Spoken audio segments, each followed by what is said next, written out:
Hello, Kansas and Western fans. Don't know if everybody has heard of this device or not. It's called the Squealer from Iowa Scaled Engineering, and what it does is reproduces the sounds of wheel flanges rubbing against the sides of rails, especially as rail cars are directed around tighter curves. And I'm going to install this thing on my layout, and I'm going to show you how I do that.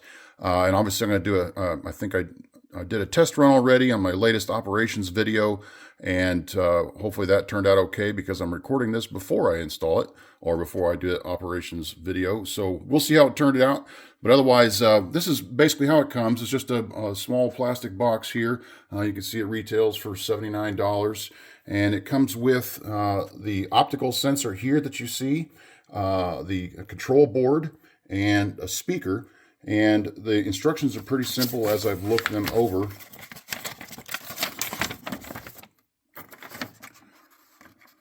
Not too much for assembly here. It's basically just adding that optical sensor underneath existing track, which obviously you have that delicate part of drilling up through your sub-road bed without screwing up your track. But then here it shows the three components, and that's where you put the optical sensor. You wire all that together, find some place to mount this within range. And I think you can do up to 3 different sensors, if I'm reading this right, on one board.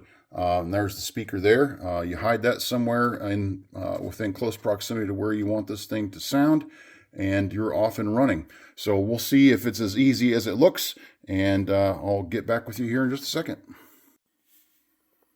Okay, so this is the area that I've chosen to install this first squealer, and the reason why is these 2 curved tracks here are my inbound-outbound tracks for both yards, the Union Pacific on the far side of the elevator and the BNSF on this side. And those are pretty tight curves. I think they're somewhere between 22 degree and 24 or 22 inch and 24 inch radius. So pretty tight. So there's a reason why the flanges would be screaming going around these curves, even at slow speeds. And the other reason I chose this location is because I could use one squealer with a properly placed speaker for both of these tracks and possibly even this switch lead here. So kind of an efficient use of the device. So I'm starting in the middle one here for now. And you can see I've already drilled out my hole for the optical sensor. And what you're supposed to do is drill a pilot hole with a 1/8 inch, this might be a 1/16, I'm not sure, just to find where you want to go. So you drill down with the first one, and then you drill up with a 3/8 inch bit until you obviously break the surface with a larger diameter hole. And that's where the sensor is going to be sitting vertically here. And this part here is the optical sensor. You kind of see that mirror, and there we can get it to focus a little bit. And I think it's supposed to go lengthwise. It's a rectangular shape, but I have to refer to the instructions to make sure. Anyway, so I will fit this up in the hole until this thing is more or less level with the ties, I believe. So you can get that optical sensor to work when rail cars and whatnot pass over the top. And then at the other end, I've got the wires that will hook up to the board here. And I'll just mount that underneath the layout in this vicinity. You can see right there is the hole that I drilled. So we'll mount that up in here somewhere out of the way. And then the power lines, I'm going to tap into an accessory line. You can see here, this is that's my booster, my 5-amp booster for the whole system. And this is just a regular old power pack, DC power pack that I'm using for accessories. And this one so far is just powering all the turnouts on my staging level. So I'll just tap into that power because I've got a bus that runs underneath the staging yard for that purpose. There's the bus right there. So I'll just tap into that for power. Should be no problem there. So let me go ahead and get that much done and check in with you here in a second. All right, I have the sensor placed, and you can see here it's actually the rectangular, I guess, part. So the short sides match up with the, or are the same sides as the rail, according to the instructions. So that's how it sits. and you can see I've got it sticking up too far at this point. So all I have to do is just push that down a little bit. Now, the 3/8 inch hole is actually a little bit too wide for this, but I think that's so that when you install it, it's not you're not trying to jam it into that hole. And I'm using 1-inch foam on top of a 1/2 inch plywood. So, you know, simple math there is 1.5 inch depth.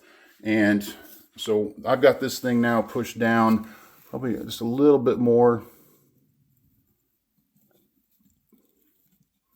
I don't want it to poke up above the ties if I can help it. So I think that's pretty good right there.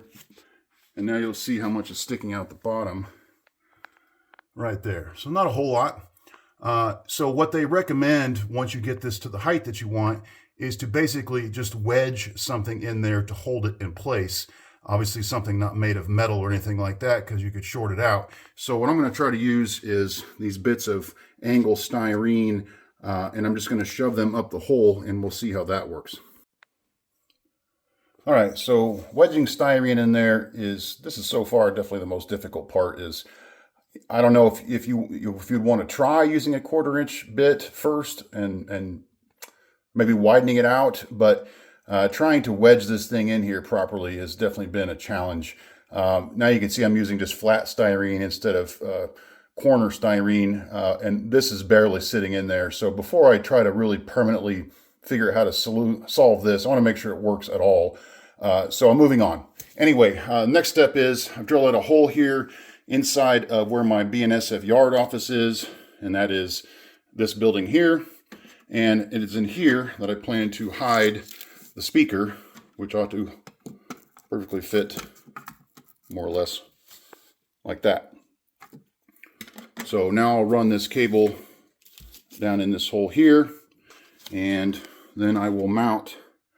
Actually, I'll probably hook the wires to this thing and then mount it. I've got some spare skinny screws that ought to fit through these corner parts here. And I got to look at the instructions to make sure I'm mounting everything properly and get some power wire out. So I'll be working on that next.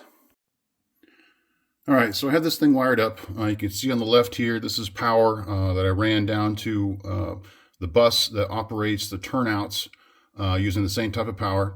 And then here we have the 4 wires that come from the optical sensor itself tying into here. And I guess that is just about it. I think these up here might be for expansion. I'm not sure, but that's about all there is to do here other than turning on the power and seeing if it works.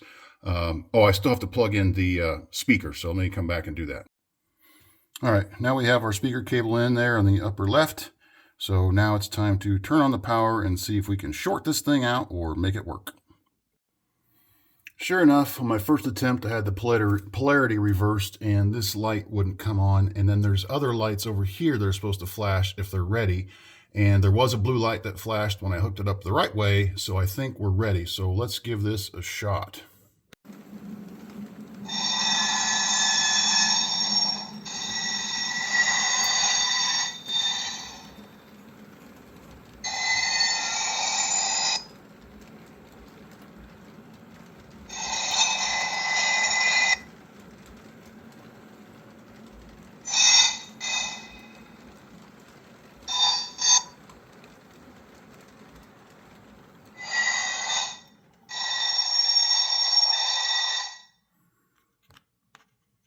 All right, so you could hear there, I had the locomotive sounds off just so I could hear this thing, and it does work.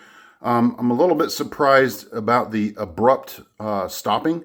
It sounds a little bit fake, I guess, but it could be, just need to practice using it, make some adjustments, I'm not sure.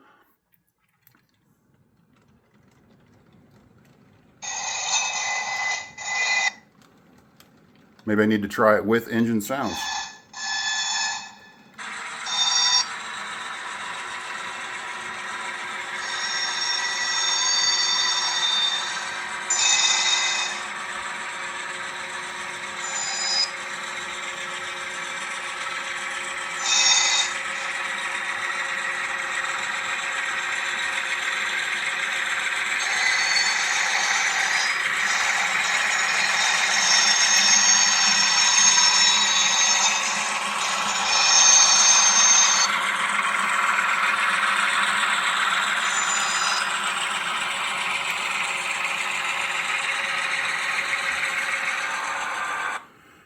Well, there you have it. It does work, and I did manage to make it work.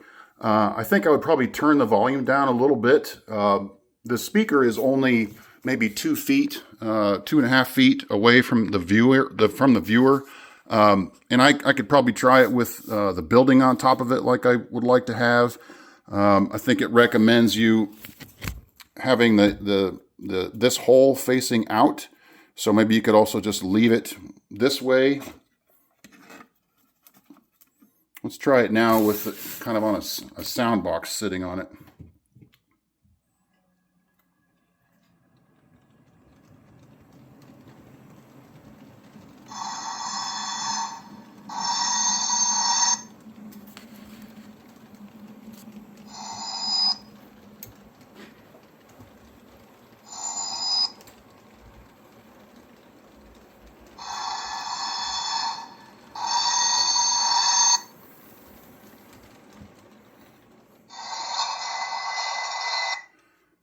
I think the sound quality itself is very good. There's a lot of variation to it, and I know that they advertise that. And the abrupt starting and stopping, I think, is probably pretty normal in terms of it's not a constant whine that you would hear a flange hitting the side of the rail. So I think turning the volume down might be helpful. So I'm going to experiment with that and mess around with that a little bit. And but otherwise, I'm going to call this a successful installation. I think with the volume turned down a little bit and adding it to a few more tracks, it might really be a neat addition to the layout. So overall, I'd say I'm pretty happy with the Squealer. It's pretty much what I expected, and installation wasn't too difficult as long as I can figure out how to get that sensor wedged in place so it doesn't want to fall out of there.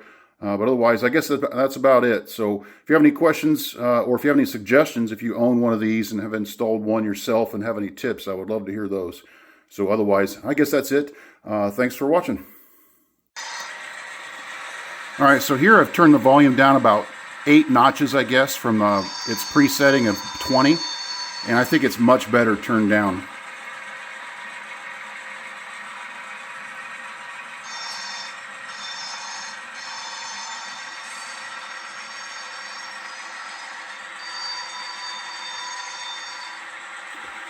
Okay, I'm much more satisfied now with the volume turned down. So I think this is one heck of a product, and I look forward to adding more of these around the layout.